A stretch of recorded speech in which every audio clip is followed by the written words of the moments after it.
Hello friends, ഇന്ന് ഞാൻ വന്നിട്ടുള്ളത് ഏറ്റവും എളുപ്പത്തിൽ ഉണ്ടാക്കിയെടുക്കാൻ പറ്റുന്ന നല്ലൊരു ഡ്രിങ്കിൻ്റെ റെസിപ്പിയുമായിട്ടാണ്. ഇപ്പോൾ നമുക്ക് തണ്ണിമത്തനൊക്കെ കൂടുതലായിട്ട് കിട്ടുന്നൊരു സമയമാണ്. അപ്പോൾ തണ്ണിമത്തൻ വെച്ചിട്ടുള്ള ഒരു വെൽക്കം ഡ്രിങ്കാണ് ഇന്ന് ഞാൻ ചെയ്യാൻ പോകുന്നത്. അപ്പോൾ എങ്ങനെയാണ് തയ്യാറാക്കുന്നതെന്ന് നോക്കാം. ഇതിനു വേണ്ടിയിട്ട് ഏകദേശം 300 ഗ്രാം തണ്ണിമത്തൻ ഞാൻ ഇതുപോലെ സ്ലൈസ് ചെയ്ത് വെച്ചിട്ടുണ്ട്.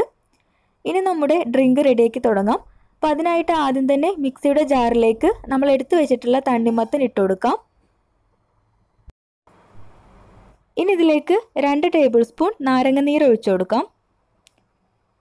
പിന്നെ നമ്മൾ പഞ്ചസാരയൊന്നും ചേർക്കുന്നില്ല, അതിന് പകരം ഷുഗർ സിറപ്പാണ് ചേർക്കുന്നത്.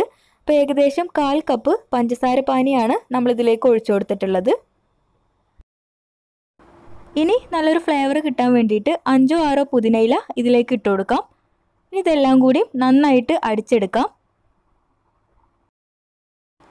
ഇപ്പോൾ ഇത് അടിച്ചെടുത്തിട്ടുണ്ട്. ഇനി നമുക്ക് ഇത് അരിപ്പയിലൂടെ ജഗ്ഗിലേക്ക് ഒഴിച്ചു കൊടുക്കാം.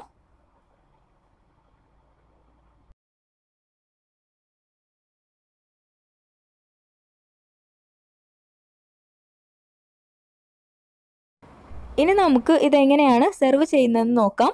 അപ്പോൾ അതിന് വേണ്ടിയിട്ട് ഞാനിവിടെ 2 ഗ്ലാസ് എടുത്ത് വെച്ചിട്ടുണ്ട്. ഇതിലേക്ക് നമുക്ക് ഐസ് ക്യൂബ്സ് ഇട്ട് കൊടുക്കാം.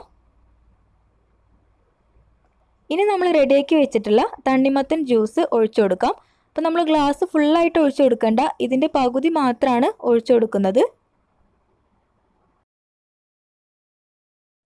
ഇനി ബാക്കി പകുതി നമ്മൾ ഇതുപോലത്തെ എന്തെങ്കിലും കാർബണേറ്റഡ് ഡ്രിങ്കാണ് ഒഴിച്ചു കൊടുക്കാൻ പോകുന്നത്. അപ്പോൾ ഞാനിവിടെ 7up ആണ് എടുത്തിട്ടുള്ളത്. നിങ്ങൾക്ക് വേണമെങ്കിൽ സ്പ്രൈറ്റോ, നിങ്ങൾക്ക് ഏത് ഡ്രിങ്കാണ് കിട്ടുന്നത് അത് ഇതിലേക്ക് ഒഴിച്ചു കൊടുക്കാം.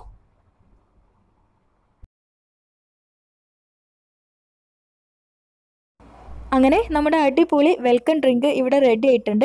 അപ്പോൾ തണ്ണിമത്തൻ വെച്ചിട്ട് നമുക്ക് എളുപ്പത്തിൽ ഉണ്ടാക്കിയെടുക്കാൻ പറ്റുന്ന നല്ലൊരു എനർജി ഡ്രിങ്കാണിത്. അപ്പോൾ നിങ്ങൾ ട്രൈ ചെയ്തിട്ട് എന്തായാലും ഫീഡ്ബാക്ക് അറിയിക്കണം. പിന്നെ എൻ്റെ ഈ ചെറിയ വീഡിയോ നിങ്ങൾക്ക് ഇഷ്ടമായെങ്കിൽ ലൈക്കും കമൻറ്റും ചെയ്യാൻ മറക്കരുത്. നമ്മുടെ ചാനൽ ഇതുവരെയും സബ്സ്ക്രൈബ് ചെയ്യാത്തവരുണ്ടെങ്കിൽ ഒന്ന് സബ്സ്ക്രൈബ് ചെയ്യണം. അടുത്ത നല്ലൊരു വീഡിയോ ആയിട്ട് വരാം. അതുവരേക്കും താങ്ക്